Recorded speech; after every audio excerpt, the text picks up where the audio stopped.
خدا رو شکر برای کار قشنگ خداوند.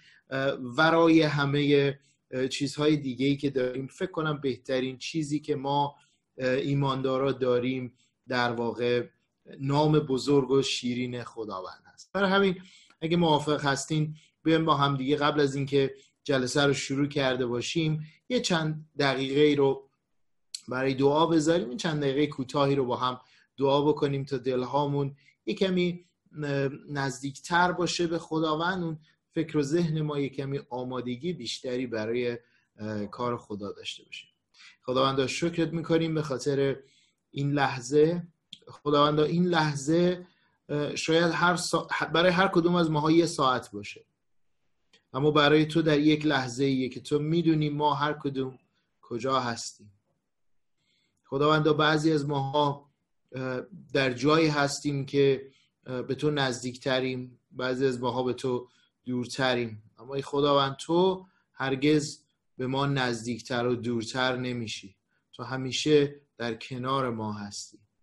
خداوند کمک کن که ما فرق این دوتا رو بفهمیم. ای خداوند کمک کن که ما از این مسیری که پیش میریم در زندگی، به جای اینکه منتظر تغییر دیگران باشیم، به جای اینکه منتظر تغییر از بیرون باشیم، خداوند تغییر درون رو مسیر زندگیمون بکنیم. خداوند تمام مسیر زندگی خودم فقط تبدیل درونی است به شباهت تو در اومدنه. پس ای خداوند زندگی ما رو به شباهت خودت در بیار، ما رو بنا کن. خداوند شیرینی محبت تو و پیام نیکوی انجیل تو ای خداوند همه امید ماست. خداوند آرامش و شادی که در تو هست، اطمینان و محبتی که در تو هست، با هیچ چیزی در این دنیا قابل مقایسه نیست. تو ترس‌های ما رو برمی‌داری، ناامیدی‌های ما رو امید می‌کنی. ای خداوند تو غرور ما رو با فروتنی خودت پاک می‌کنی. ای خداوند تو هستی که همه اشتباهات ما رو با محبت خودت می‌پوشونی. پس خداوندا شکرت برای وجود بی‌نظیر توی خداوندم، شکرت به خاطر کارهای بی‌نظیرت بر روی صلیب و در دنیا و در بین قوم خودت، در تمام این زندگی که ما شاهدش بودیم، در همه آنچه که ما انجام میدیم جلال بیاب. دعا کردیم در نام خداوندمون عیسی مسیح، آمین. خب خدا رو شکر. و اما ما درس این هفته رو با هم دیگه میخوایم ادامه بدیم.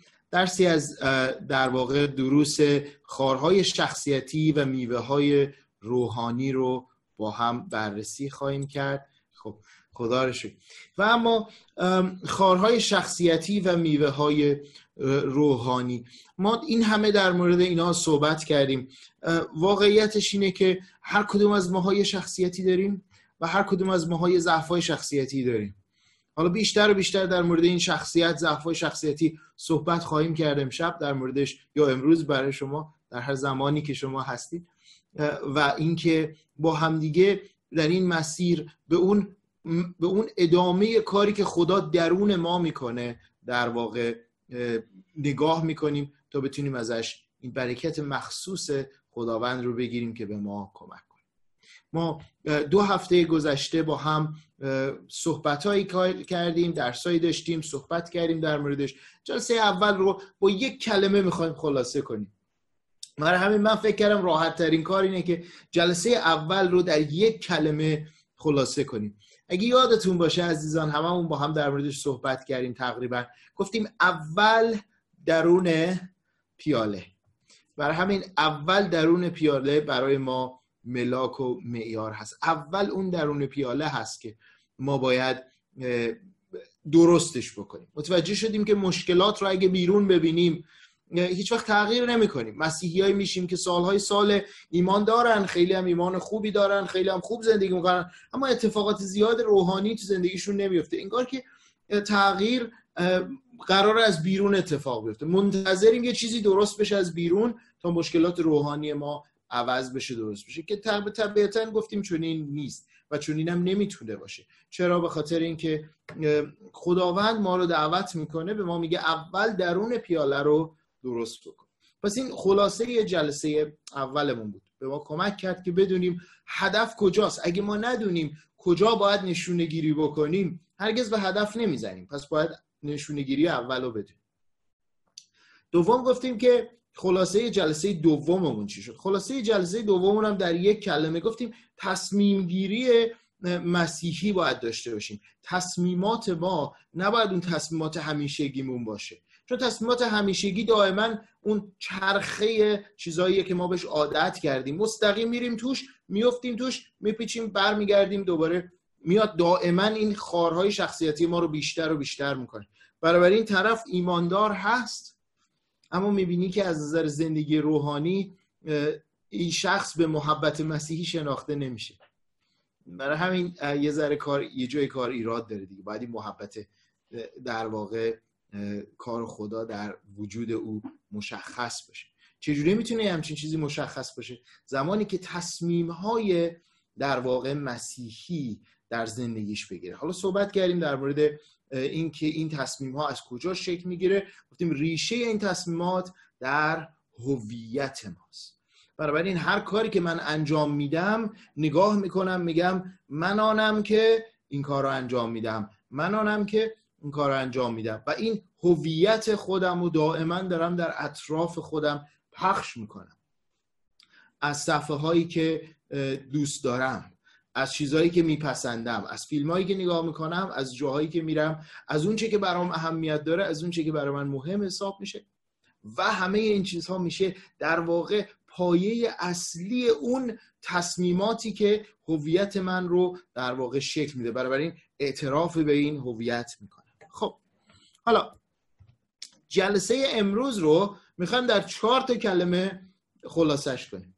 به عبارتی من میگم کلمه همتون هم متوجه شده. الان بعضی میگه برداشتم یک کلمه نبوده 3 تا کلمه. حال ببخشید آقا یون گفتیم یک کلمه، بذار 3 کلمه یک ولی بخوام در یک کلمه خلاصه کلمه بپذیرید دیگه، بریم بهش بپردازیم. میگه تو 4 کلمه، چرا به قول خودمون 4 کلمه حرف حساب. خب اول انواع شخصیت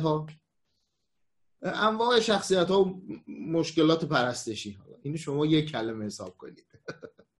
بعد مشکلات خاص ایمانداران، مشکل مخصوص خود ما ایمانداران. بعدش راه حل یک کلمه‌ای، خیلی عالیه. و آخرش هم از تغییر دل تا تغییر اهداف. بعضی از عزیزان این واقعیتیه، بعضی از ماها وقتی تصویر میبینیم خیلی خوب یاد میگیریم. با نگاه کردن به تصویر خلاصه همه چیز سریعا جمع جور میکنیم، تو ذهنمون یاد میگیریم. بعضی هم کمتره، ولی واقعیتش اینه من خودم خیلی دوست دارم و خیلی موافق هستم با استفاده از تصویر. عزیزانی که میشناسن تعالیم من رو میدونن من وقتی تعلیم میدم دوست دارم تصاویر قشنگ بشه، ولی که این وجود تصاویر قشنگ به ما کمک میکنه که لذت ببریم. ولی امروز بیش از همه دفعات تصویر رو این چارتا و اینا رو داریم. پس ببینید یه چقدر چارت داریم. خب و اما بریم سراغ اصلی ترین متنی که ما امروز داریم بهش نگاه میکنیم. این متن اصلیه که تمام اون چه امروز داریم در موردش صحبت میکنیم از در واقع این متن داره شکل میگیره و به وجود میاد. بنابراین میگه که کلام خدا در رومیان فصل 5 آیه 1 تا 5 میگه بنابراین چون از راه ایمان در حضور خدا نیک شمرده شده ایم، دقت کنید فعل آینده نیست، فعل گذشته است، از صلح با خدا که به وسیله خداوند ما عیسی مسیح برقرار گردید بهره مند هستیم. به وسیله ایمان به مسیح ما وارد فیض الهی شده ایم، فیضی که در آن پایداریم و نه تنها به امید شراکتی که در جلال خدا داریم شادی میکنیم. میگه نه تنها خدا رو داریم، نه تنها به خاطر این نجاتی که داریم شادی میکنیم. آیه 3 میگه بلکه، پس ما خدا رو داریم، نجات رو داریم، به خاطر نجات، به خاطر خدا، به خاطر این فیض الهی که در اون پایدار خداوند ما رو نگه میداره و به ما کمک میکنه، به خاطر اون ما در واقع شادمانیم. و اما این شادمانی فقط نیست. آیه 3 با بلکه شروع میشه. بلکه اینجا کارش به علاوه است، یعنی نه تنها به خاطر اون شادیم، بلکه حالا ادامهش میگه بلکه در زحمات خود نیز شاد هستیم. اینجا کلمه زحمات یعنی چی؟ مگه ممکنه یه نفری در سختی های خودش شاد باشه؟ مگه میشه در سختی باشه کسی و شاد باشه؟ این راز کار ایماندارای مسیحیه. فقط یه ایماندار مسیحی میتونه حتی در سختی باشه ولی باز هم شاد باشه. پس یه همچین چیزی بسیار جالبه. و میگه چی میگه؟ میگه زیرا میدانیم که زحمت بردباری را ایجاد میکنه. ببین یادته با هم صحبت کردیم در مورد میوه های روح خدا، گفتیم وقتی تحت فشار قرار میگیره اون حرارت بیرون، هر چی که گفتیم هر چی بیرون ما هست اون حرارت هست. حرارت رو یادته؟ گفتیم هر چی اون حرارت زیاد میشه، با این حال این درختی که ریشه در خداوند داره میوه میده. برای همینه که ادامه آیه 3 رو نگاه میکنیم، میگه زیرا میدانیم که زحمت بردباری ایجاد میکنه. در صورتی که در مردم دنیا زحمت بردباری ایجاد نمی کند، زحمت عصبانیت احتمالاً ایجاد میکنه. بنابراین هر کی زحمت میکشه به جای اینکه بردبار باشه عصبانی میشه. شما الان میگی به یه نفری زحمت بدین چی میشه؟ طرف صداش در میاد به عبارتی. ولی در ایماندار مسیحی زحمت بردباری به وجود میاد. چرا؟ برای اینکه این کار روح خداست که اینو برمیداره، اون چیزی که باید خار شخصیتی تولید کنه داره به ما میوه روحانی میده. بعد آیه 4 میگه بردباری موجب میشود که مورد قبول خدا شویم. همون مورد قبول خدا شویم فقط نیست، در واقع خدا پسندی، زندگی خدا پسندانه، زندگی ایمانداری به ما میده. برای این بردبار بودن تازه نتیجهش میشه زندگی مورد قبول خدا، زندگی ایمانداری. و تازه این امر باعث امید میشه. نگاه کن و میگه و این امر امید را میآفرد. بنابراین در بین ما ایماندارا یک امیدی به وجود میاد که شکل دهنده و بنا کننده چنین موضوعی. و بعد آیه 5 میگه این امید هیچ وقت ما را مایوس نمی سازد. عجب امیدیه. پس کسی که ناامیده میتونه به این امید نگاه کنه و بگه چون این امیدی هرگز ما رو ناامید نمی کنه. چرا؟ زیرا محبت خدا به وسیله روح القدس که به ما عطا شد قلبهای ما را فرا گرفته.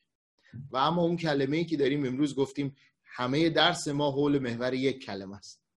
اون کلمه رو من فعلا نمیگم تا شماها با دقت گوش کنید. اونایی هم که پیدا کردن میتونن با کامنت بذارن بگن این کلمه بود. کلمه طلاییه، نمیخوام بگم که شماها رو کنجکاو کنم، چون اگه بگم شما فوراً کنجکاویتون برطرف میشه. کنجکاوی شما برطرف بشه به حرف من دقت نمیکنید. ولی بهتون نمیگم. امروز تمام درس ما حول محور یک کلمه است، ولی اون کلمه رو من نمیگم، میذارم شماها بهش فکر کنین و حدس بزنید. خب و اما بریم سراغ یه جدول اولی که ما امروز در موردش صحبت میکنیم. اول براتون توضیح بدم عزیزان، این جدول یک جدولیه که من برای کلیسای محلی خودمون در واقع برای شناخت شخصیت‌های مختلف خودمون در کلیسای خودمون طراحی کردم. بنابراین یه چیز 100% اکادمیک نیست، یه چیز به اصطلاح یه چیز علمی آزمایشگاهی نیست، یه چیزی که شبان طراحی میکنه، شبان بهش فکر میکنه. از دیدگاه شبانی خودم در واقع با این موضوعات کار کردم. چیزاییه که البته از منابع دیگه استفاده کردم، منابعش همش از خودم نبوده. حالا ما در پایان جلسه در مورد منابع هم صحبت میکنیم که برای اینکه شما دوست داشته باشید بیشتر مطالعه کنید در این زمینه چه کتاب‌هایی رو میتونید مطالعه کنید. و اما بعضی از افراد هستند که محور شخصیتیشون عصبانیت و خشمه. اصلا اصولا این شخص رو میشناسیش؟ الان به محضی که میگه آب فلانی میدونم، به محضی که میگه اصلا این شخص به عصبانی شدن شناخته میشه و خشم داره. عصبانی میشود تا کنترل را به دست بگیرد. نه منظور کنترل تلویزیون نیست. البته شاید گاهی وقتا برای به دست گرفتن کنترل تلویزیون عصبانی میشود، ولی معمولا برای کنترل چیزهای دیگه عصبانی میشود. کنترل کردن دیگران گاهی وقتا همچین سوالی هست. به هر حال ما اینجا میبینیم که چون این فردی، اگه نگاه کنید دو تا نمودار ما یه خط پایینی داره، خط پایینیش نوشته مشکل پرستش. میبینید خط پایین نوشته برای ما مشکل پرستش، مشکل پرستش رو داره برای شماها نشون میده. خط بالایی خطیه که از یه طرفش به سمت گناهه، یه سمتش به سمت رنجه. اون دو تا نکته‌ای که اون بالا نوشته شده، اینا رو یواش یواش شما کم کم که من توضیح میدم شما میتونین تو ذهنتون اینها رو بچینید و مرتبش کنید. و اما کسی که عصبانی میشه میدونین مشکلش چیه؟ در درون خودش با عصبانی بودن خودش داره خدا رو زیر سوال میبره. بذار من یه چیزی برای شما بگم برای همیشه این مشکل رو حل کنیم. هر وقت کسی گفت این چرا اینجوری نباید اینجوری باشه بیاین عوضش کنیم، فوراً یا داره عدالت خدا رو زیر سوال میبره یا قدرت مطلق خدا در دنیا رو زیر سوال میبره. مشکلش هم اینه که بخواد کنترل اوضاع به دست خودش باشه و بخواد موضوع رو عوض کنه اونجوری که خودش مایله. متوجه میشین؟ اینجوری که خودش مایله میخواد موضوع رو عوض کنه. و بعد چون این شخصی در واقع مشکل دلش این کنترل است. فرض کنید فرد میاد سناریوی، مثلا سناریوی اول، در سناریوی اول ما میبینیم که شخص در واقع در یک جایی وارد شد، نمیدونم، حالا فرض کنیم رفته تو رستوران بخواد یه غذای سفارش بده. اون غذایی که بهش میرسه، این برخورد ایشون اینه، غذا رو حالا به دلیلی دوست نداره یا مثلا غذاش خوب پخته نشده و این شخص اولین چیزی که میشه چیه؟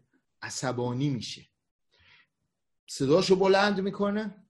بعضی وقتا ما همچین چیز دیدیم، میگه این غذا مشکل داره، اون نگاه میکنه، بعد این نگاه میکنه. این تبدیل میشه به یک محوریتی برای عصبانیت و خشم این شخص و با این کارش شروع میکنه شرایط رو کنترل کردن. این شخص یاد گرفته که با عصبانی شدن میتونم همه چیز رو کنترل کنم. ولی واقعیت اینه که ما میدونیم که عصبانی شدن باعث کنترل کردن شخص یا باعث کنترل کردن شرایط نیست و کسی با عصبانی شدن نتیجه مثبت نمیگیره. اگه میگرفت تا حالا هممون یه جورایی به این نتیجه رسیدیم خب هممون عصبانی بشیم، ولی چون این حرفی نیست.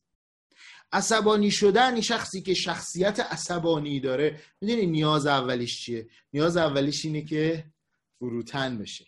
بنابراین کسی که مشکل عصبانیت داره، همونطور که من دارم برای شما میگم، بعضیاتون یواش یواش خودتون دارین میفهمی من فکر کنم این مشکل رو دارم، من عصبانی میشم. بعضیام میگن که نه خیر، من از اونایی نیستم که عصبانی میشم. شما از اونایی نیستی که عصبانی میشی؟ نه، من از اونایی نیستم که عصبانی میشم. پس شما از کدوما هستی؟ من از اونایی هستم که یه مورد دیگه هست بهش میرسیم. و اما آیه اولی که میخوایم در موردش نگاه کنیم متی 11 آیه 29 هست. ببین چی میگه کلام خدا، چقدر قشنگ میگه. میگه یوغ مرا به گردن گیرید و از من تعلیم یابید، زیرا من بردبار و فروتن هستم و جانهای شما آرامی خواهد یافت. آیه بعدش هم میگه زیرا یوغ من آسان و بار من سبک است. خداوند عیسی مسیح به اونایی که غرور دارن، غرور ریشه چنین شخصیتی، غرور عامل در واقع چنین خطای روحانیه که شخص فوراً عصبانی میشه. اگر شما برادر و خواهر عزیزم، بعضیا تا حالا چندین بار بهت گفتن که عصبانی میشی یا خودت میدونی که یه وقتای عصبانی میشی، بدون که ریشه این عصبانی شدنه همون غروره. و این غروره جاییه که شما میگی نه، خدا الان همه چیزو به هم زده، به هم ریخته، خدا عدالت نداره. میدونم شما نمیگی این جمله رو بلندا، ولی درون دلت داری به همچین چیزی اعتقاد داری. گرفتی چی شد؟ برای همین خداوند میگه بیاید یوغ من رو بر گردن بگیرید. دیگه خودتون نباشید، متعلق به خداوند باشید. یوغ من رو به گردن بگیرید. بعد میگه از من تعلیم یابید. چه قشنگ میگه، از من درس بگیرید. چرا؟ زیرا من بردبار و فروتن هستم. خداوند عیسی مسیح به ما میگه من فروتن هستم، بنابراین ما رو دعوت میکنه به حضور خودش. و اما آیه بعدی که میخوایم نگاه کنیم که به دلهای ما کمک میکنه، اگر شما از اون دسته افرادی هستید در واقع چون این دردی رو در دل میبینین و میشناسین، میریم سراغ کتاب افسوسیان. و کتاب افسوسیان فصل، میدونین کتاب افسوسیان رو، نمیدونم کتاب افسوسیان منو خیلی دوست داره یا من کتاب افسوسیان رو خیلی دوست دارم. این شما بعداً به من خبر بدین. من خیلی دوستش دارم، افسوسیان منو دوست داره. به هر حال افسوسیان 4:32 میگه نسبت به یکدیگر مهربان و دلسوز باشید و چنان که خدا در شخص مسیح شما را بخشیده است شما نیز یکدیگر را ببخشید. بنابراین عصبانیت، حتی اون موقعی که حق با توه، میتونی یه لحظه فکر کنی بگه حق آخه برادرسام یه جایی حق با منه. میگم آره خدا هم میتونست تو رو تنبیه کنه حق با اون بود، اما از حقش گذشت. ما در دنیای زندگی میکنیم که متاسفانه در این دنیای ما همه میگن حق تو بگیر، به جنگ دعوا کن، اصلا حق گرفتنی دادنی نیست، نمیدونم مبارزات فلان کن چیکار کن. اما خداوند میگه خداوند از حق خودش گذشت و ما رو تنبیه نکرد، ما رو بخشید به واسطه کار پسرش روی صلیب. خداوند داره به ما چی یاد میده؟ خداوند داره به من یاد میده که میگه همانطور که خدا شما رو بخشیده شما دیگران رو ببخشید. نوع اول شخصیت. نوع دوم شخصیت دو تا حالت داره. یکیش ساده لوحیه، یکی سفاحته. ما سفاحت میگیم، من واقعیتش اینه در زبان فارسی ما کلمه راحتی برای این قضیه نداره. بعضی وقتا ما بهش میگیم حماقت. معذرت میخوام، من حماقت رو انتخاب نکردم اینجا، برای که خدای نکرده معنی منفی داره حماقت، ولی بعضی از افراد هستن که با سفاحت بهتر میشه کار کرد. میگه این شخص وقتی تحت فشار قرار میگیره یا اصولا در زندگیش کارش اینه به لذت بردن پناه میبره تا آرامش پیدا کنه. ببین نفر اول اگه غذاش چیز بود، اگه غذاش مثلا خوب نبود یا بدمزه بود، عصبانی میشه، صداشو بلند میکنه، میگه شما اینو درست کنین اونو درست کنین، به یه دو نفر داد میزنه.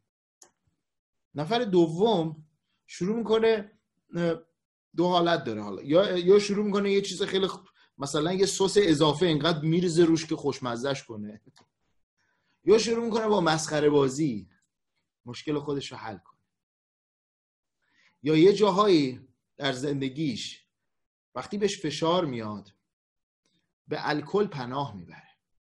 وقتی تو زندگی شکست میخوره این شخص خیلی راحت بدو میره به الکل پناه میبره. یا اصلا میگه حالم خیلی خرابه، بذار دوستامو پیدا کنم 10 نفر بشیم همه با هم بریم مهمونی، بریم سفر، بریم این ور بریم اون ور. میگم واسه چی؟ میگه برای اینکه یادم بره چه اتفاقاتی افتاده، یادم بره مشکلاتمو.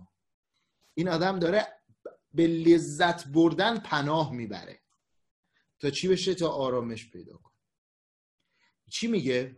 درون دلش میگه خدا کافی نیست. خدا کافی نیست برای اینکه لذت من رو درون دلم پرم کنه.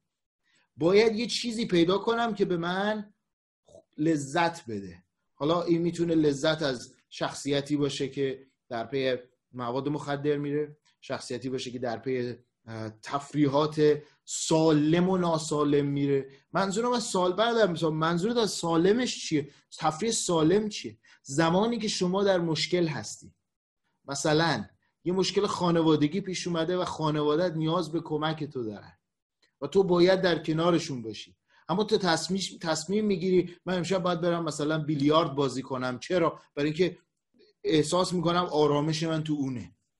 چرا؟ بهم کمک میکنه که از مشکلم فرار کنم. خب حالا بیلیارد بازی کردن که مشکلی نداره، اما اگه خانوادت زیر فشاره و زیر مشکلات شما داری در میری که فرار کنی بری فلان جای بازی کنی که حواستو از این پرت کنی، داری با سفاحت برخورد میکنی، با ساده لوحی برخورد میکنی.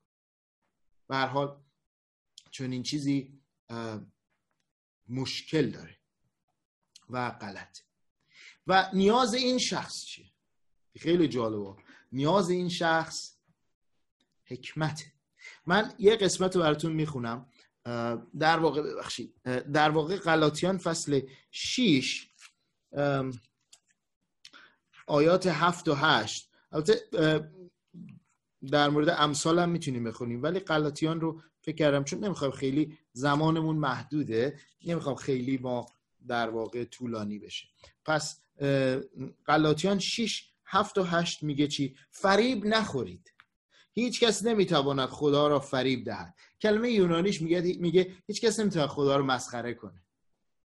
یه فریب نخورید، هیچ کس نمیتونه خدا رو مسخره کنه. برای همینم این خیلی خیلی به ما بیشتر کمک میکنه. حالا فریب میخوره مسخره بکنه، میگه زیرا آنچه آدمی بکارد همان را درو خواهد کرد.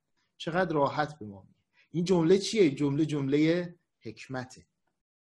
مسیر زندگی تو به جای اینکه به فرار کردن از مشکلات روی بیاری، سر جای درست مسیر رو پیش ببر. و اما مشکل بعدی، شخصیت نوع سوم، شخصیت نوعیه که بسیار بسیار سریع ناامید میشه. اصلا این شخص در ناامیدی زندگی میکنه، به تنهایی کشیده میشود و احساس غم میکنه. آخ غمو بده من، ببین اصلا من آدم اجتماعی نیستم، من درون خودم دارم زندگی میکنم، اصلا دنیا درست بشو نیست قربونت، ما همه چی نابودیه، آخرش هم هممون نابودیم، تازه معلوم هم نیست خدا نجاتمون بده، تازه معلوم هم نیست هیچی بشه، اصلا همه چیز از هر چیزی ناامیدم، نمیخوام اصلا دیگه بابا از همه چی ناامیدم. اینقدر برای شخصیتش فشار روش هست. برای همین این شخص با فشارهای زندگی شخصیتش به سمت در واقع ناامیدی میره. میگه خدا به فکر نیست، خدا به فکر من نیست. برای همین غم و ناامیدی زندگیشو میگیره. ما خیلی ها رو دیدیم با مرگ عزیزان وارد چون این برهه‌ای میشن، 2 سال 3 سال 5 سال 10 سال همینطوری نگاه میکنی، میبینی طرف همینطوری تو غم داره با خودش زندگی میکنه. چرا؟ چون واقعیتشون ناامیدیه رو دوست داره ها. دقت کنید، ناامیدیه رو لذت میبره ازش یه جورایی، وگرنه ولش میکنه. ناامیدیه براش جایگاه خوبیه، لذت میبره ازش. و نیازش چیه؟ طبیعتاً امیده.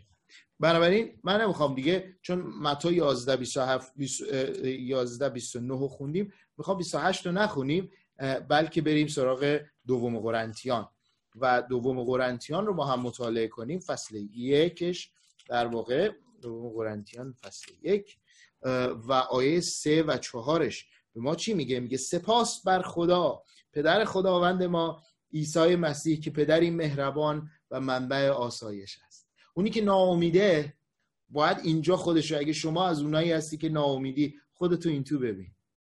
آیه 4 میگه او ما را در تمام سختی‌ها و در زحمت‌های ما آسودگی بخشید تا بتوانیم با استفاده از همان آسایشی که خدا به ما عطا فرمود کسانی را که به انواع سختی‌ها گرفتار هستند آسودگی بخشیم. چی میگه؟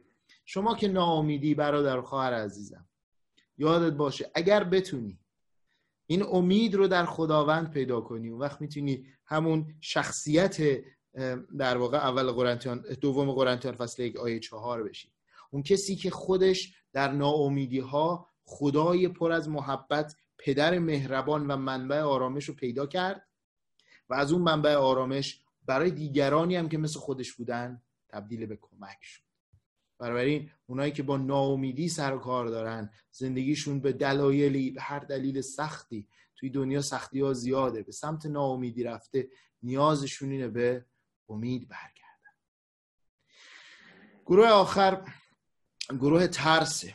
البته من یه چیزی بهتون بگم، این 4 تا رو ما استفاده میکنیم، این به قول خودمون وحی منزل که اصلا نیست، خیلی چیزای دیگه هم میتونه باشه. تازه خیلی از افراد ترکیبی از 2 یا 3 رو دارن، هم عصبانیت هم ناامیدی، گاهی وقتا ساده لوحی سفاهت با ترسه، یا برعکس ترس با عصبانیت. اینا به هم میتونن ترکیب بشن، یا 3 تاش 2 تاش 3 تاش، هر چقدر میتونه در شخصیت فرد وجود داشته باشه.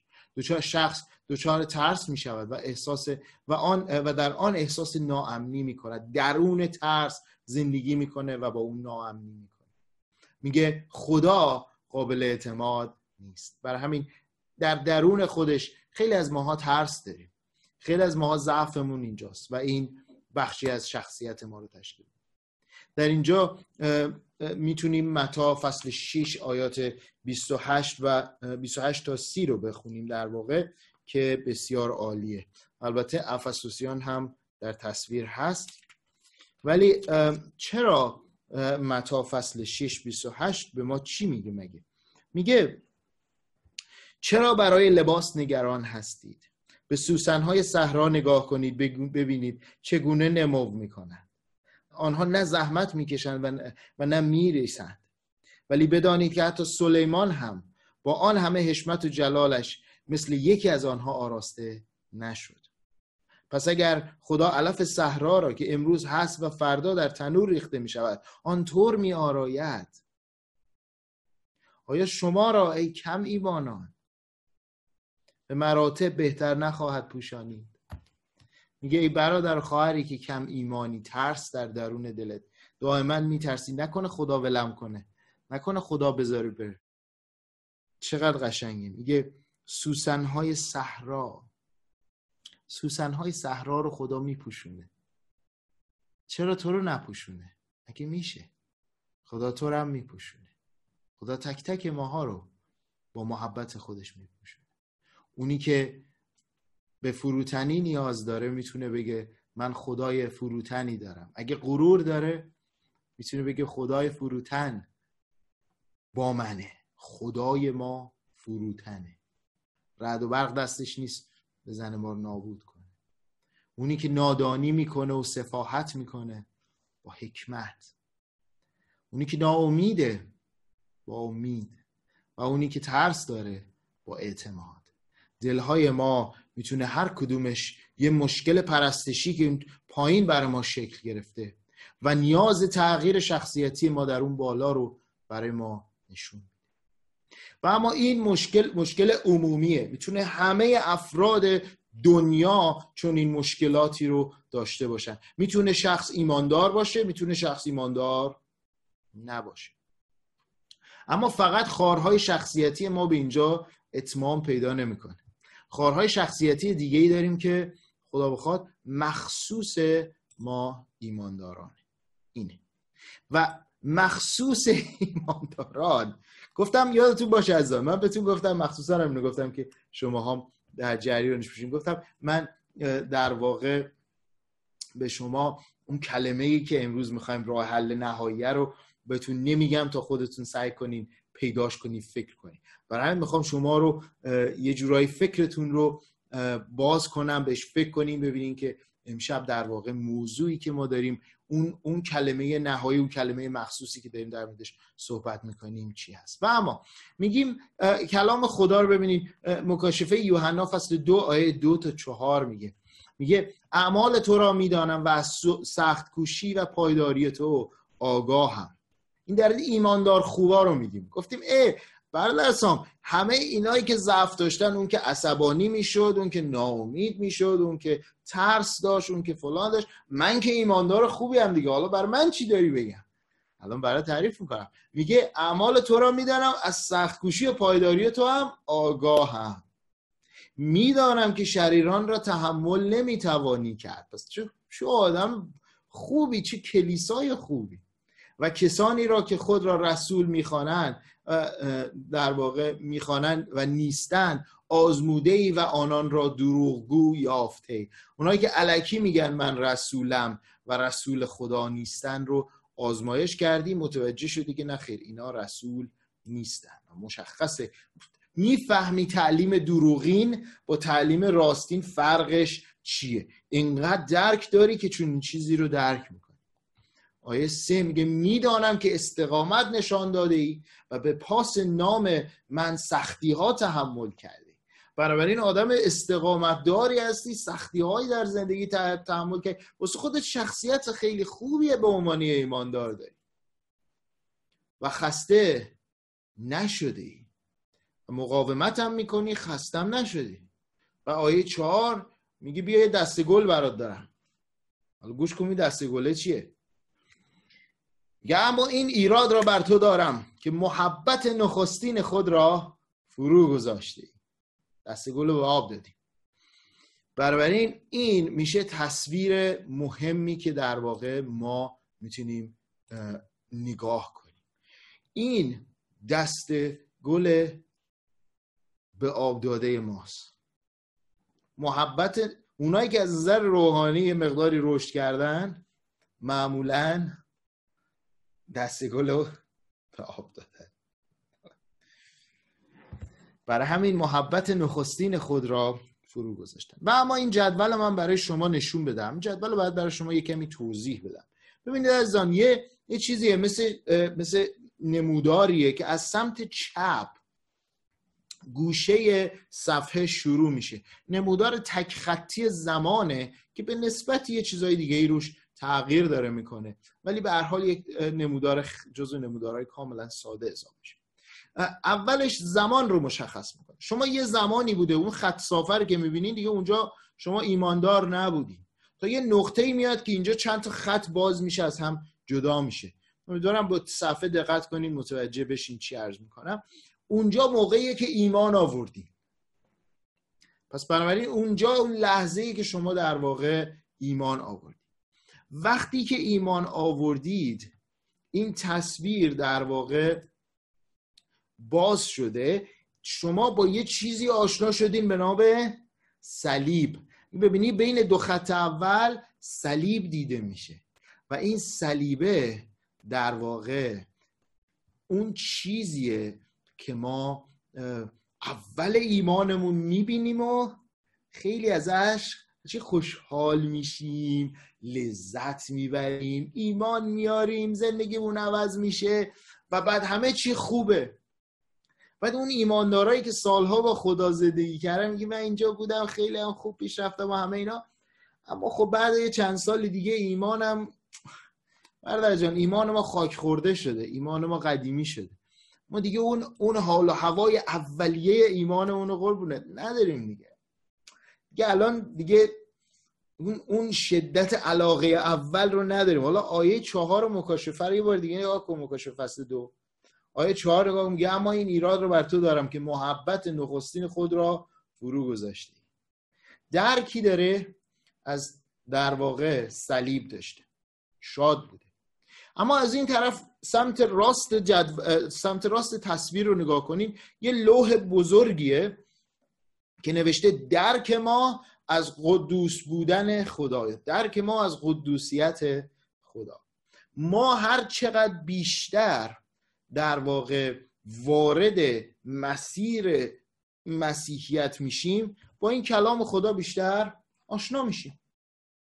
بنابراین هر چی بیشتر با کلام خدا آشنا شدیم بیشتر با چی آشنا میشیم؟ قدوسیت خدا. و بعد یواش یواش اون در واقع تصویر ایمان اولیه ما که به محبت خدا، به کار خدا روی صلیب بسته بود، شروع میکنه عوض شدن.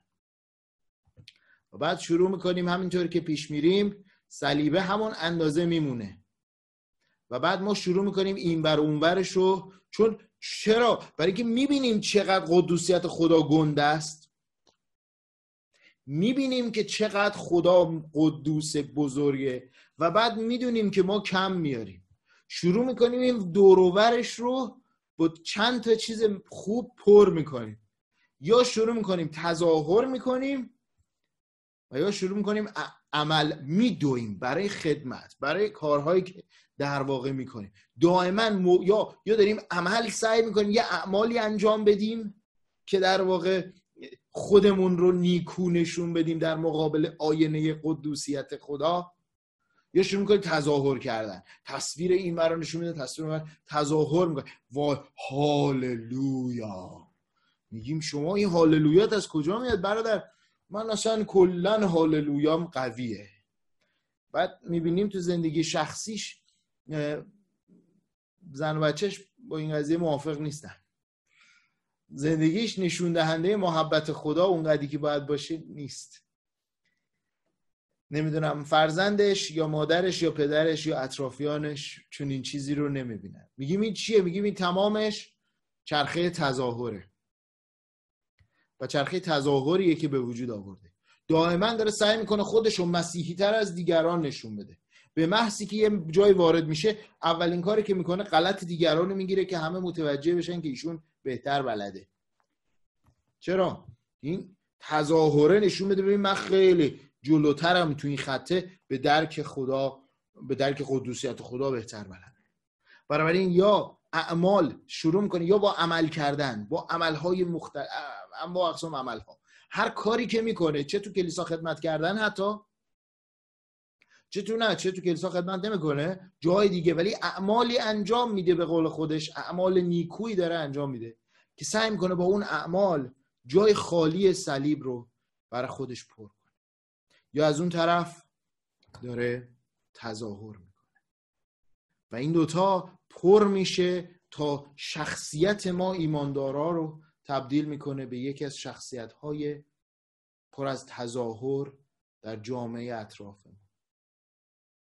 ما بارها شده اتفاقی افتاده، از اون اتفاق عمیقاً ترسیدیم یا از اون اتفاق عمیقاً متأثر شدیم، اما چون بچه‌های کلیسا اونجا بودن به زور میخنده. خدا رو شکر، هاللویا. میگم چرا؟ میگه آخه برادر جان من اگه به اینا بگم که الان من درد دارم، میگن خب به خدا اعتماد نداری، برو چرا به خدا اعتماد کن. به زور انقدر هلم میدم به زور که میگم به خدا اعتماد کن، به خدا اعتماد کن. اذیت میشم، نمیتونم. میگم این خیلی سخته. یه وقتایی ما راه میافتیم میریم به زور به مردم میگیم به خدا اعتماد کن، به خدا اعتماد کن. یه وقتایی شخص نمیتونه به خدا اعتماد کنه، تظاهر به وجود میاریم. یا میگه که من ایمانم ضعیف شد، خب چیکار کنم؟ هیچی، بیا از فردا بیا این کارا رو تو کلیسا انجام بده تا ایمان قوی بشه. چجوری؟ یا اعمال یا تظاهر. این دوتا میشه محصول در واقع ایراد شخصیتیه. بنابراین این ایرادات مخصوص ایمانداراست. یا داریم یه کارایی میکنیم که فلانی ببینه، مثلا یه شخصی تو کلیسا ببینه، شبان کلیسا ببینه، یا هر کی، من این کارا رو میکنم که اون ببینه یا افراد دیگه ببینن چقدر من مسیحیم. اعمالش یا تظاهرش، دوتاش با هم یه جورایی پر میشه. و بعد مردم دنیا به ما ایماندارا نگاه میکنن و ما نباید به شکل آدمای مذهبی دیگه باشیم، ما باید فرق داشته باشیم. ولی این فرق رو با هم در موردش بیشتر صحبت میکنیم. ببینید عزیزان، ما صحبت کردیم، گفتیم از زمان ایمانمون، ما اون لحظه ایمان آوردنمون یه تصویر بزرگی درست کردیم از صلیب بر خودمون. تو اون مقدار اول ایمانمون همه چی شیرینه. همه بچه‌هایی که ایماندارای کهنه کار بودن میدونن، میگن وقتی من چند سال از ایمانم میرسه بالاخره یه مقداری ضعیف میشم، میام پایین، بالا پایین دارم. یه نفر به شما گفت من ایماندارم، مثلا 30 سال ایماندارم، 30 سالم هست مثل بنز دارم میرم، یه جای کار خرابه قربونت برم.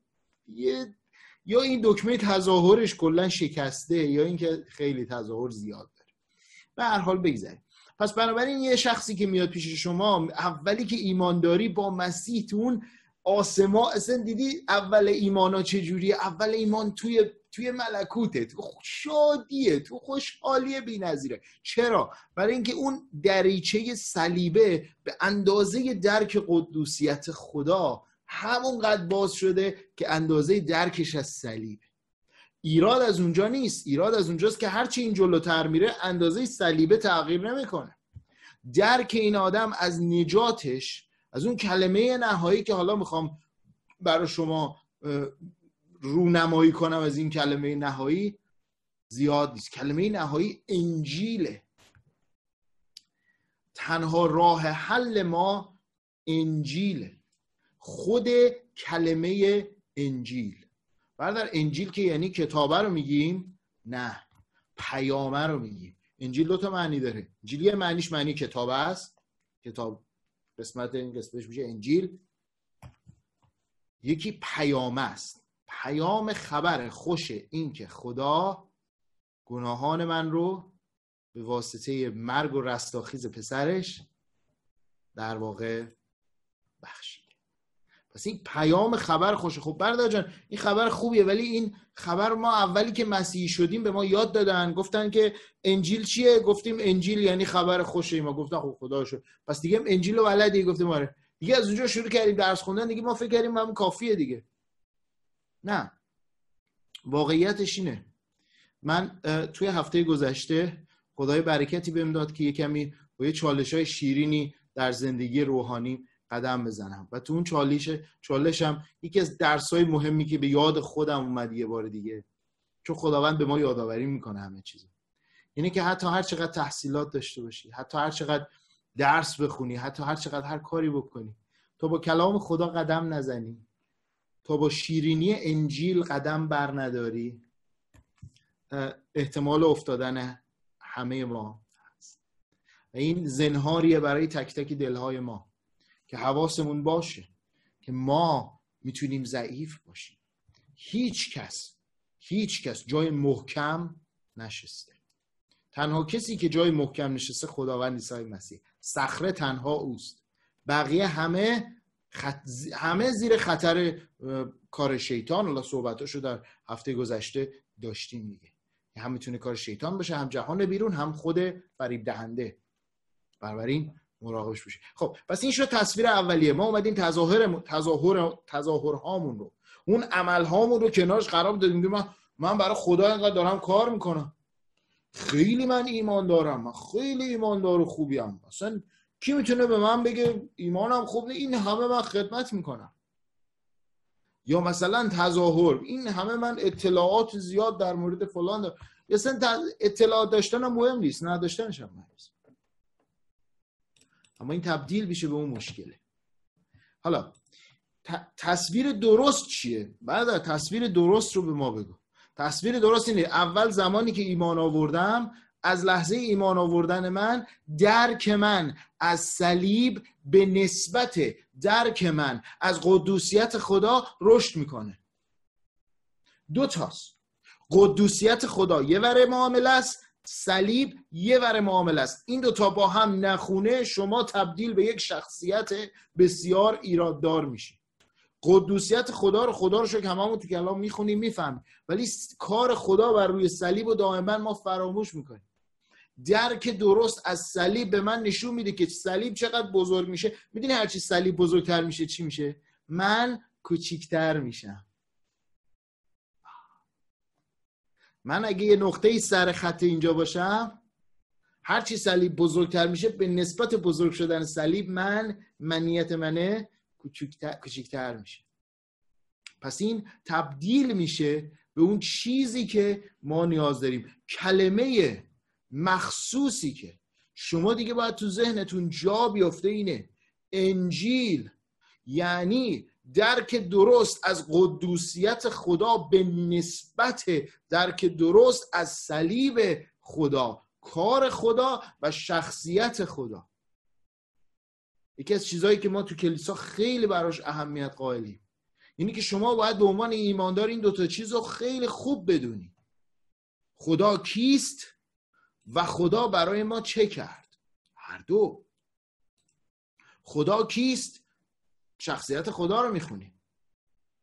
عیسی مسیح، پدر و روح القدس رو میشناسیم. خدا برای ما چه کرد؟ در واقع کار صلیب رو داره به ما نشون میده. برای همینه ما یه همچین تصویری تو کلیسامون داریم: یه صلیبه، یه طرفش نوشته او کیست، یه طرفش نوشته او برای ما چه کرد. چقدر جالب! او برای ما چه کرد. او برای ما چه کرد نسبتش با او کیسته باید برابر باشه، وگرنه شما تبدیل میشی به یه شخصیتی که چیکار میکنه؟ به یه شخصیتی که محبت خدا ابعادشو نمیفهمه که ضعف‌های شما رو محبت خدا میپوشونه. نمیفهمه که ضعف‌های شما رو محبت خدا میپوشونه. چقدر چیز جالب و شیرینیه و این بسیار بسیار برای ما مهمه. حالا نگاه کن آیه افسوسیان. گفتم شما بگین چرا افسوسیان منو دوست داره، من نمیدونم. به هر حال افسوسیان فصل 3 آیه 14 تا 19 ما هم نگاه کنیم. میگه بنابراین من در برابر پدری زانو میزنم که هر خانواده در آسمان و زمین نام خود را از او گرفته است. اول موضوع درس ما چی بود؟ هویت. نام خود را از آسمان گرفته. این دقیقاً داره همینو بر ما میگه. و دعا میکنم که از گنجهای جلال خود به شما بدهد، ببخشد، تا به وسیله روح او در درون خود قوی و نیرومند شوید. گفتیم مبارزه کجاست؟ درون ماست. ببین این کلام من میخونم منفجر میشه مغزم، اینقدر شیرینه. در درون خود قوی و نیرومند شوید. این قدرت خداست درون ما. آیه 17 و عطا فرماید که مسیح از راه ایمان شما در قلب‌هایتان ساکن شود. هویت مسیحی در قلب‌های شما ساکن شود. و دعا میکنم که شما در محبت ریشه دوانیده و بر پایه محبت بنا شوید. در محبت ریشه، یادتونه ریشه هر رو با هم صحبت کردیم؟ همه این درس‌ها رو من آورده بودم، نمیخوام همه رو نیاوردم، کار خداست. همه رو آورده بودیم که همینو ببینیم که چی بشه، که به ما یاد بده اون ریشه بدونین، ریشه در کلام بدون، ریشه در خداوند داشته باشین. هویت، ریشه همش در کی باشه؟ در خداوند باشه. بله. چجوری؟ بر پایه چی؟ پس این درخت ایمان من، درخت شخصیت من کجا باید رشد کنه؟ ریشم باید در محبت مسیح باشه تا من از محبت مسیح تغذیه بشم. تا وقتی از محبت مسیح تغذیه شدم بر پای اون بنا بشم. اون درخته رو یادمون اومد. این شد آیه 17. آیه 18 تا با همه مقدسین قدرت داشته باشید. آیه 18 اولش میدونید چی میگه؟ میگه این کار کلیساه، کار شخصیتون نیست. شما اگر به کلیسا رفتن اعتقاد نداری هرگز شانس رشد روحانی نداری. میدونی چرا؟ برای که تو تنها بودن نمیتونی رشد کنی. باید به بدنه مسیح وصل بشی. مگه یک انگشت میتونه به جدای از بدن من زنده بمونه؟ میتونم انگشت رو ببرمش بنزم کنار، چی میشه؟ فوراً میمیره. بنابراین حیات روحانی ما به کلیسا بسته است. حالا که کلیسا رو بکنیم یه سازمان چیزا، کاری با اون نداریم. بعد چی میگه؟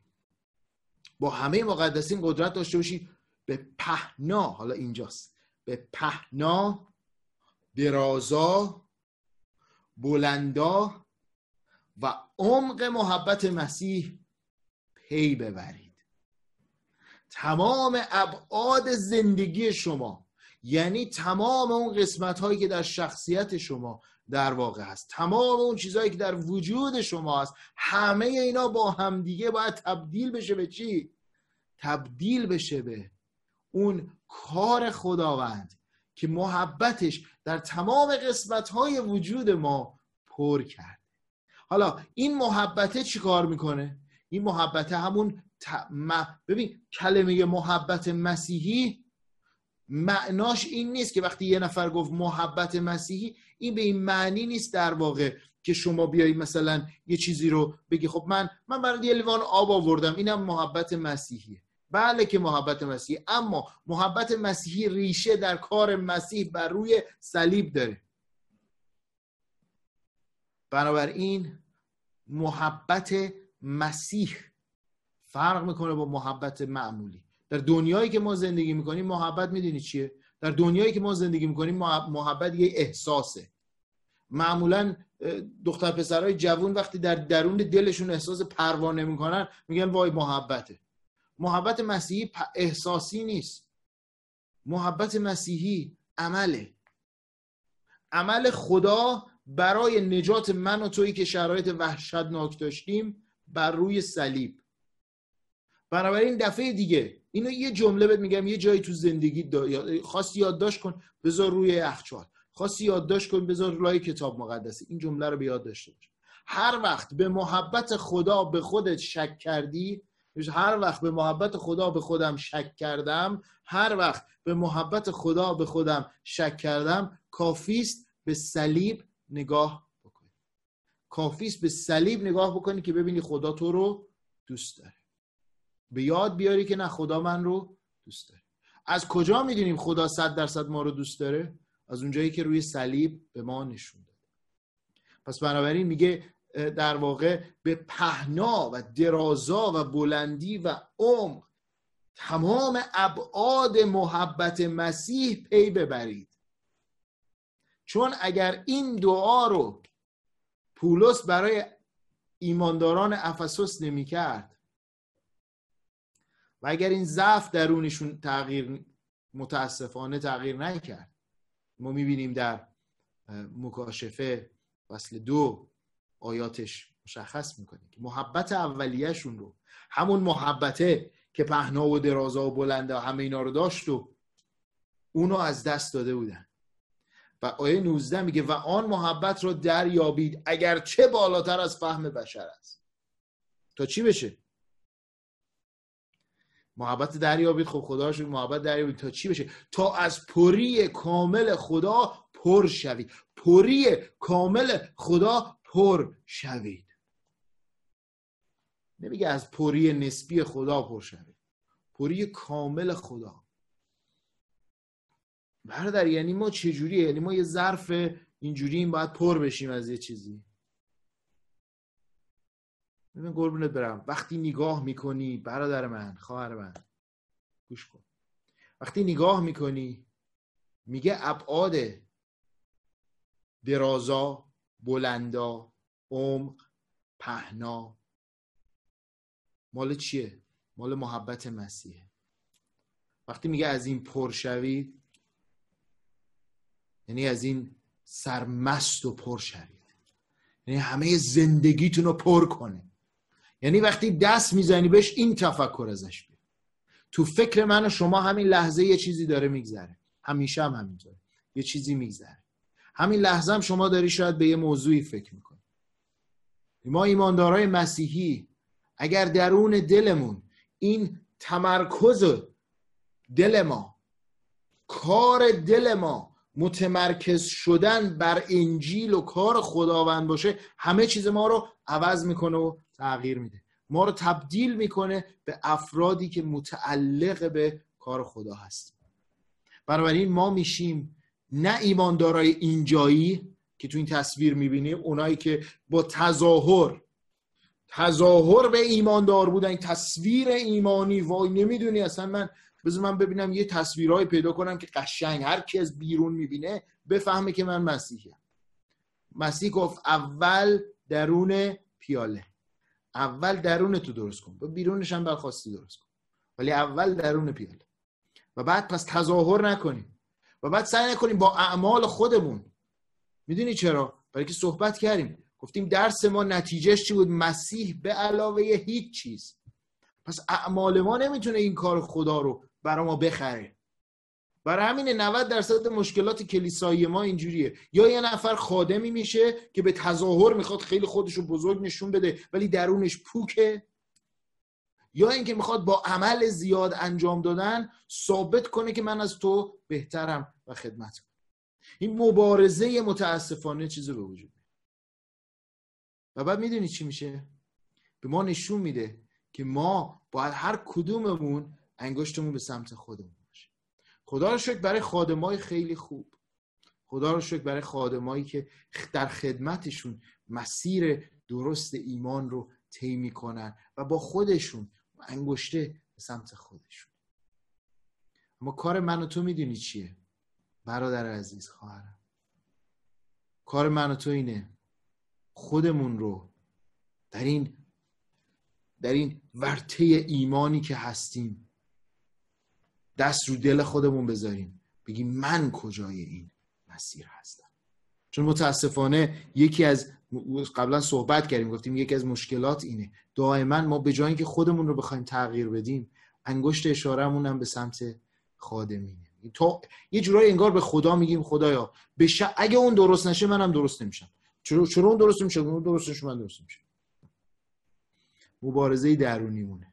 باید به این برگردیم، بگیم نه، من میخوام از این مسیر غلط اعمالم، این یا اون تظاهرم بیام بیرون، بیام عوض بشم و این کار خودمه. حالا نتیجه تغییر دل، اینجا خیلی جالبه ها، این جمله رو دقت کنید، نتیجه تغییر واقعی دل در تغییر مسیر زندگی دیده می شود. یعنی چی؟ یعنی اینکه ما یه مسیح داریم که مسیح در منه. ما این همه صحبت کردیم، گفتیم مسیح در ما، مسیح داره در زندگی ما کار میکنه و الی آخر. درست شد؟ پس با توجه به اینکه مسیح درون من داره کار میکنه، چه اتفاقی افتاد؟ اولین اتفاقی که افتاد گفتیم باید افکار ما عوض بشه. مسیح درون من، افسوسیان خوندیم، گفت به ابعاد مختلف باید تمام وجود شما از مسیح پر بشه. وقتی همه وجود من از مسیح پر بشه، اولین جایی که از مسیح پر میشه کجاست؟ افکارمه.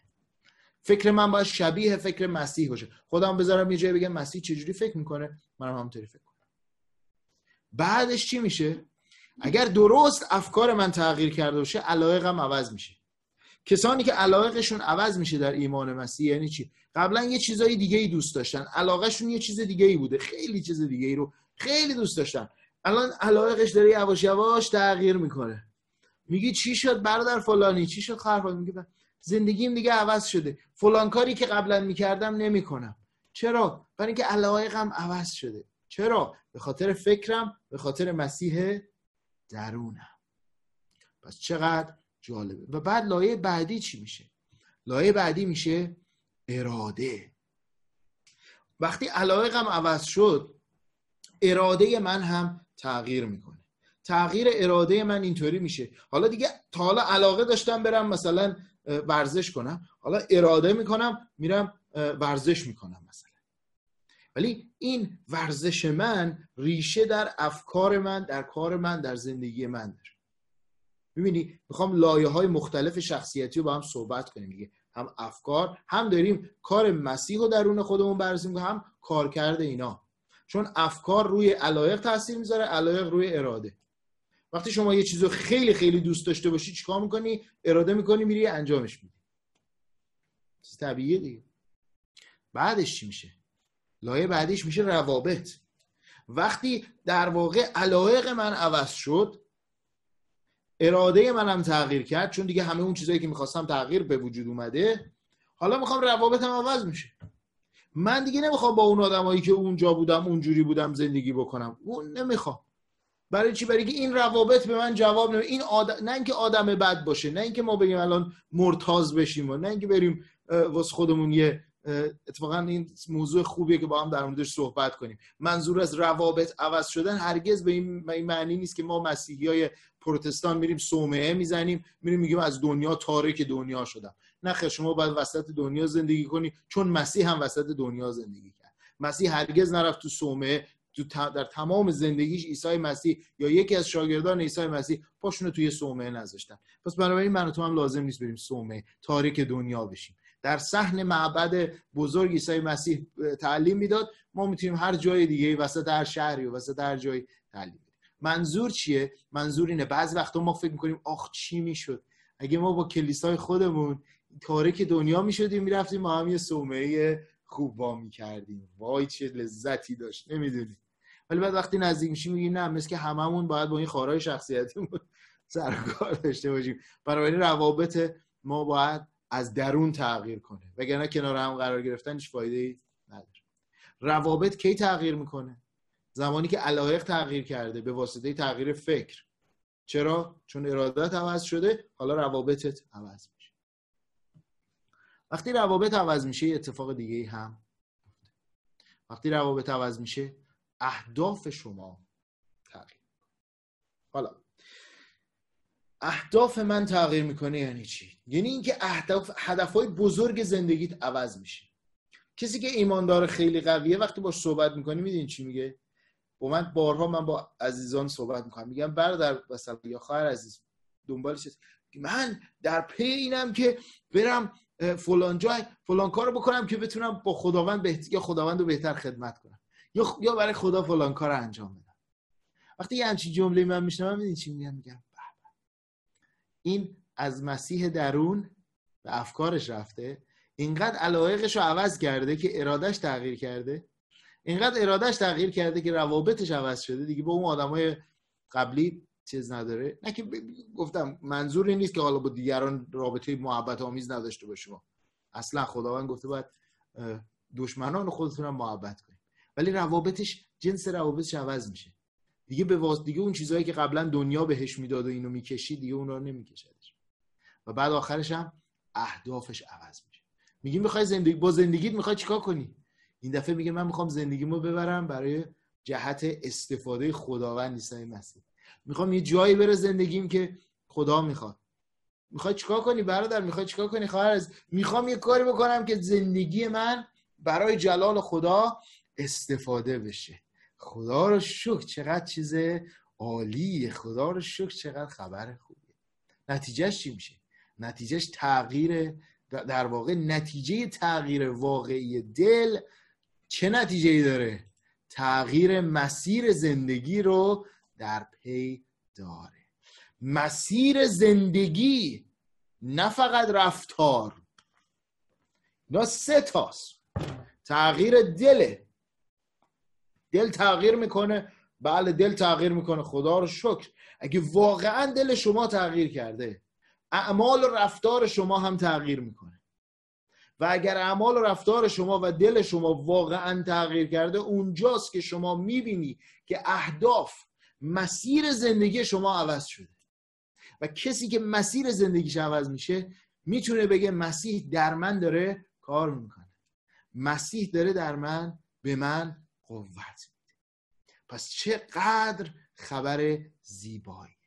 ما دنبال تغییر لایه به لایه از زندگیمون هستیم. باید این رو درست درک کنیم. بنابراین من میخوام از شما عزیزان خواهش کنم یه بار دیگه با من به این تفکر، به این نگاه کنیم. یه بار دیگه یه جمع‌بندی کلی از تمام این 3 هفته‌ای که ما با هم درس رو مطالعه کردیم داشته باشیم که بدونیم چه چیزهایی برای ما اصل موضوع بود، چه چیزهایی اصل کار بود. هفته اول در مورد مسیحیت برونگرا نگاه کردیم و بعد به مسیحیت اول درون پیاله صحبت کردیم. گفتیم مسیح به ما میگه اول درون پیاله. درس خیلی مهمیه. میدونین چرا تکرارش میکنم؟ برای اینکه اینا رو با هم میخوایم وصلش کنیم که وصل کردنش تو ذهن ما همش رو با هم شکل. بعدش هفته بعد اومدیم گفتیم خب حالا ما رفتارمون، اون تغییرات شخصیتیمون باید نتیجه انتخاب‌های متفاوت داشته باشه، تصمیم‌های متفاوت داشته باشه. و بعدم گفتیم مسیحیت ما هویت ماست که هویت ما به ما میگه مسیح به علاوه هیچ چیز. بنابراین هویت ما در خداوند. و اما امروز با خارهای شخصیتی آشنا شدیم که این خارها رو من میتونم به شما نشون بدم. گفتیم بعضیا عصبانیت و خشمه. علتش اینه که میخوان همه چیزو به کنترل خودشون بگیرن. چرا؟ چون فکر میکنن خدا کنترل همه چی دستش نیست. گفتیم نیازشون فروتنیه. بعضیا گروه دیگه هستن که این خارهای شخصیتی رو دارن. در این گروه سفاهت یا ساده‌لوحی یا حماقت دیده میشه. این گروه میدونه به چی احتیاج دارن؟ به حکمت احتیاج دارن. اصل قضیه اینه که فکر میکنن خدا کافی نیست ولی خدا کافی هست. و بعد ایراد دلشون اون لذت هست. و بعدش ناامیدی رو در واقع ما صحبت کردیم و موضوع ناامیدی در ایراد دل ماست. این دوتای اینوری بیشتر به سمت رنج میرن، دوتای اونوری بیشتر به سمت گناه میرن. ولی گناه و رنج هر دو در زندگی انسان یک تأثیر غم انگیزی رو داره و روی شخصیت‌های ما سایه میندازه. اینا درس‌های دیگه‌ایه که نمیخوام خیلی طولانی بهش بپردازیم. خلاصه ناامیده میگه خدا به فکر من نیست. اونی که میترسه چی میگه؟ میگه ترس بابا، خدا قابل اعتماد نیست. من نمیدونم خدا منو ول نکنه، که ممکنه منو ول کنه. تازه گفتیم به علاوه اون یه عده دیگه هستن که با اعمال و تظاهرشون میخوان جای خالی صلیب رو تو زندگی خودشون پر کنن. همه اینها رو گفتیم تا ما رو بیاره به یک جای جدیدی که در افسوسیان فصل 3-14 نگاهش کردیم. این دفعه گفتیم ببین اون ایمان آوردنه رو یادت از اون لحظه که ایمان آوردی ایمان چقدر خوب بود؟ درک تو نسبت به محبت خدا خیلی بود. میگفتن خدا چقدر دوست داره. اول ایمان میگفتی خیلی، بعد اون موقع‌ها تغییر میکردی، اون موقع‌ها عوض میشدی. میخوام برگردی به همون روزای اول ایمانت. این درک صلیبه رو فقط باید بگیریم بزرگش کنیم. چیکار کنیم؟ بشینیم به کلام خدا فکر کنیم، از کلام خدا لذت ببریم، در عمل قدوسیت خدا و کار خدا روی صلیب رو کنار هم قرار بدیم تا به چی بشه؟ تا این هویت درونی ما که صحبت کردیم، که گفتیم مسیح به علاوه هیچ چیز، که همه اینا رو گذاشتیم بشه چی بشه؟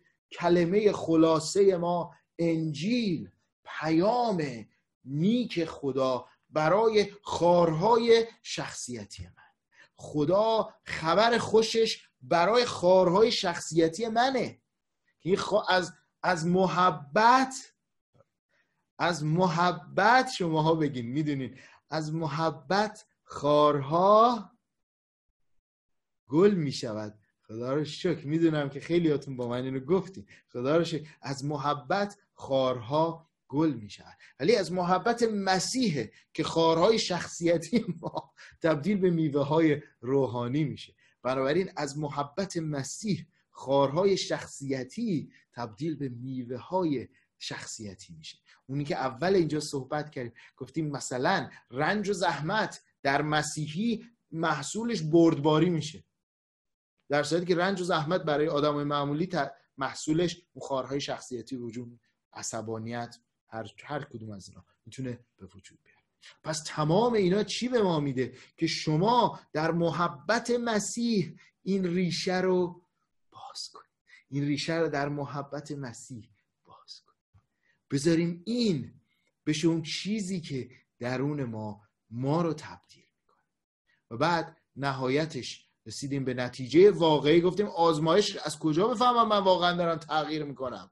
بیام این ستا رو ببینیم. اگه مسیح در تو داره کار میکنه، بنابراین افکارت و علایقت و ارادت هم عوض میشه، روابطت هم تغییر میکنه و اهدافت هم تغییر میکنه، زندگیت کاملا عوض میشه. آزمایش کنیم خودمون، ببینیم تا 6 ماه دیگه مثلا دوباره بیاین این دایره ها رو نگاه کنیم. اگه خواستین خیلی کار ساده ایه، میتونین یه عکس ازش بگیرین یا مطمئنم عزیزان میتونن در اختیارتون قرار بدن. بیایم با خودمون آزمایش کنیم، ببینیم افکار من کجاست، به مسیح فکر میکنم یا نه، از دور شدم. فوراً خودمونم میفهمیم، ما سریع هممون ته دلمون راحت میدیم دور شدم نشدم، راحت میدیم. علایقم داره به یه جای غلط میره، بیا برش گردونم. اراده من ضعیف شده، کار ایمانم ضعیف شده، بیام خودش جمعش کنم. چه جوری؟ با اون نیرویی که از مسیح درون من داره کار میکنه. روابطم رو اصلاح کنم، اهدافم رو بازبینی کنم، ببینم میخوام تا 10 سال آینده تو زندگی من خداوند عیسی مسیح میخواد چیکار بکنه. من فقط میخوام بشینم مصرف کننده باشم، بشینم فقط مخاطب باشم، فقط به کلام خدا گوش کنم. البته اینم خیلی عالیه ها، گوش کردن به کلام خدا بی‌نظیر عالیه. کلام خدا خودش میگه که بهترین کارها اینه که به کلام بپردازیم. اما فقط نمیخوایم بریم خادم پر از تظاهر یا خادم پر از اعمال بشیم، ولی میخوایم زندگیمون حقیقتاً عمیقاً تغییر کنه. و این تغییر چیزی جز کار خود خدا نیست. حالا همه اینا رو گفتیم، ولی واقعیت اینه که فقط و فقط زمانی مسیح در من کار میکنه که مسیح اراده میکنه. اینجا اونجاییه که ما رو به توبه میاره، اینجا اونجاییه که ما رو به دعا کردن میاره. اول این جلسات رو با هم شروع کردیم، دستمون رو گذاشتیم رو قلب خودمون، میخوام دوباره با هم این کار رو بکنیم. انگشت بر دل خودمون بذاریم. اولش گفتیم خداوند در من کار کن، شب میخوایم بگیم ای مسیح در من افکار و علایق و زندگی من رو عوض کن. پس بیاین با هم انگشت بر دل خودمون بذاریم و دعا کنیم. با من دعا کنیم. خداوندا تو هستی که سازنده ما هستی. مسیح در من حقیقت روحانی است که خداوندا هیچ کس نمیتونه انکار کنه. خداوند عیسی مسیح تو در ما هستی، تو در من هستی. ای خداوندا، خداوندا من میدونم که تو در من هستی و در من کار میکنی، چون کلام تو در زندگی ما جاری است. خداوندا حتی اگر اون لحظه هایی که نمیدونیم، حتی اون کسانی که نمیدونن که مسیح در اونها هست، خداوندا اگر عشق به تو هست، اگر این لحظه انگشتی بر روی قلب هست، حتما تو درون او هستی. خداوندا افکار ما رو عوض کن تا افکار ما شبیه افکار تو باشه، یا آنچه تو دوست داری ما هم دوست داشته باشیم ای خداوند، و علایق ما عوض بشه ای خداوند. و وقتی علایق ما عوض شده ای خداوند، اراده تو جای اراده ما رو بگیره ای خداوند. اراده تو همونطور که در آسمان هست خداوندا، در زمین و بین قوم تو جاری بشه. و ای خداوندا ما رو از تاریکی های این دنیا، از روابط تاریک، از مسیرهای غلط جدا کن خداوندا، محافظت کن تا در نهایت خداوندا تو باشی هدف و غایت و مسیر و نهایت ما. خداوندا دوست داریم، تو در ما هستی که امید همیشگی ما هستی، همون امیدی که کلام تو میگه هرگز ما رو مایوس نمی کند. پس پدر جون شکرت میکنیم به خاطر بی‌نظیر بودن کار پسر در ما. خداوندا خارهای ما رو تبدیل به گلهای و میوه های کلامت بکن، ما رو بنا کن. دعا کردیم در نام خداوندمون عیسی مسیح. و قوم خدا همه با هم گفتند آمین.